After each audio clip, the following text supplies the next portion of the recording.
Hello everybody, welcome back to INSANEBRIT Gaming. I am the INSANEBRIT and today we're going to be talking about Microsoft's purchase of ZeniMax Studios, of course one of the big publishers in Fallout, Doom and of course the Skyrim franchise as well. Of course over the past 12 months, 15 months that Microsoft basically have been purchasing other studios, and we're going to be going down the list to see what studios they currently own. Of course, not going to have every single studio here, I don't believe.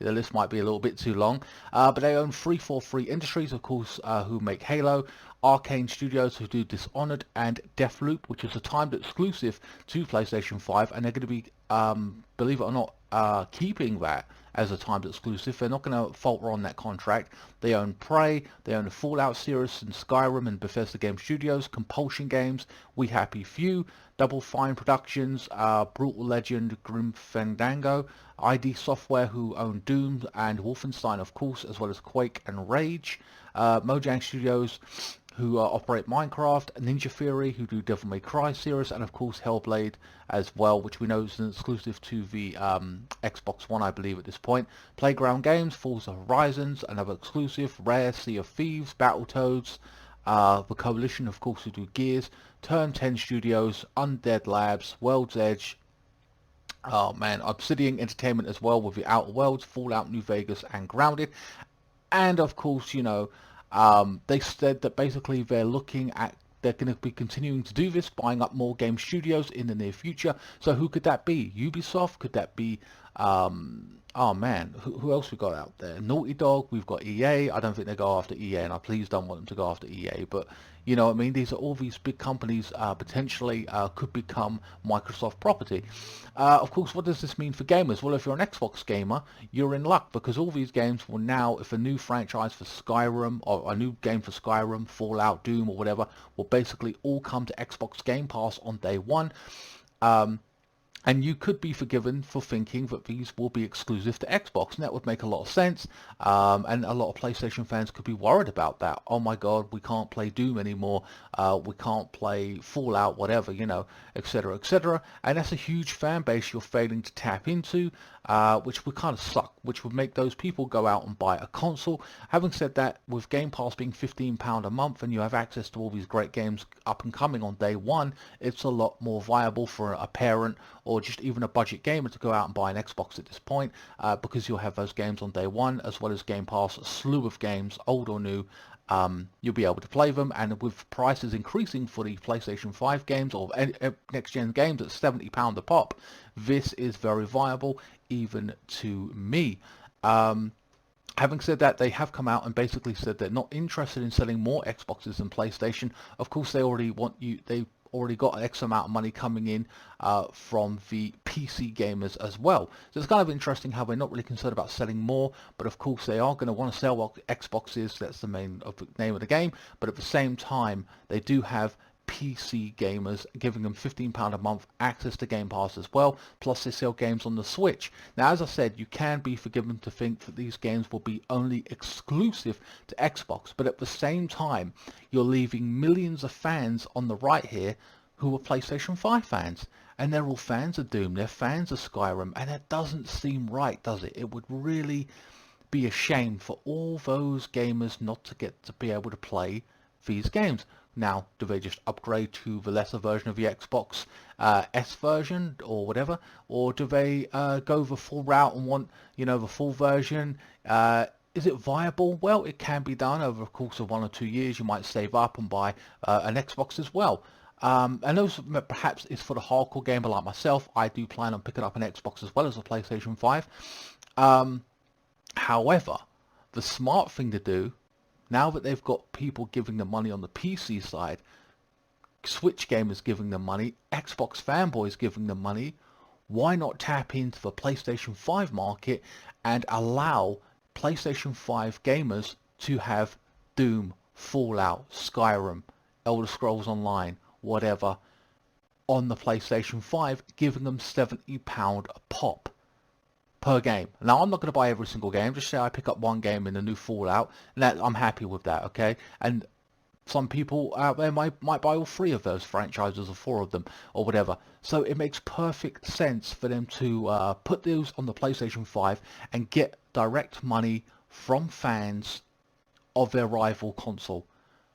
I mean, you're going head to head with Sony every year minus Switch, so why not tap into that market as well? And effectively, over the course of whatever platform you're on, whether you're a PC gamer or a console gamer, you are getting money from console and PC, but your rival console, their fans are giving you money. It's a win-win. It's got to be done.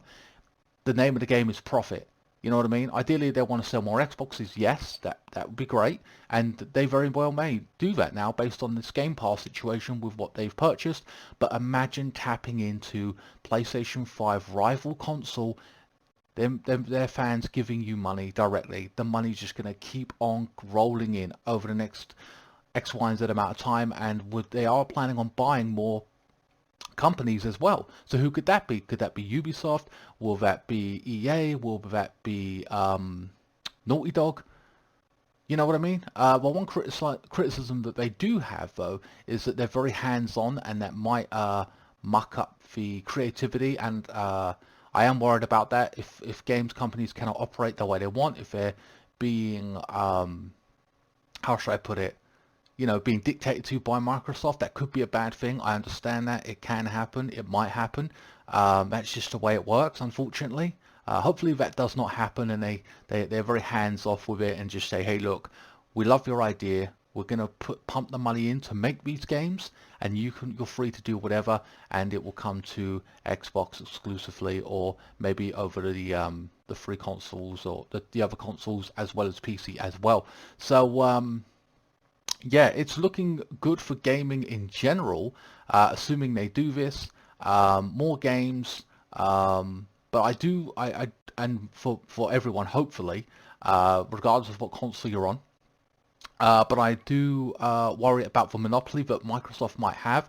I don't like the idea of them having a monopoly on the whole system. That's why, I mean, if you look at Steam, they're the dominant force on PC, of course, and you've got that other company, I can't remember what they're called, another store, Epic Games Store or whatever.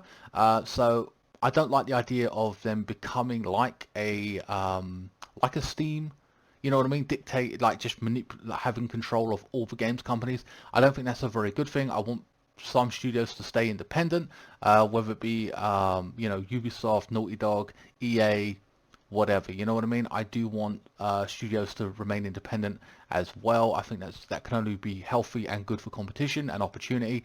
But yeah, it's going to be very interesting. I would like one company to be bought up by Sony, and that is not a direct response to Xbox. Like, I'm not jealous of it. Congratulations, you do what you do. But I would like Sony to buy Konami, just so we can get a nice remake, an entire remake in 4K Metal Gear Solid game, all of them, the whole franchise released on PS5, 4K. Oh my god, I would pay for that right now. And the next one, of course, with being directed by Hideo Kojima, that would be awesome. I would love Sony to do that. Also Capcom as well, that's another one. They've got some great franchises as well. But again, hopefully I want all of these companies to stay independent. You know, creativity, Square Enix as well with their Final Fantasy. So, but yeah, more studios will be bought up by Xbox in the near future. I'm hoping they're slightly smaller companies and not too big, so they just enhance their ideas and put the money in, and we get to play some great games. Again, I'm not a fan of all the franchises and what have you. It's just the way it is. Same way you're not a fan of all the franchises that I love, but that's okay. More games for everybody, it's the bottom line. And the future looks bright for Xbox, especially when it comes to cash flow, assuming they do the thing where they tap into PlayStation 5 gamers, or maybe they keep it exclusive. It's going to suck if it does, but if they do, I understand it, respect it, and you know, I might have to pick up an Xbox in the near future, even if you weren't planning to, if you love those franchises. Anyway guys, hope you enjoyed this video. Please like, share, comment and subscribe. Follow me on Facebook, Instagram, Twitter. Links are in the description below, and I will see you next time. Thanks so much for watching.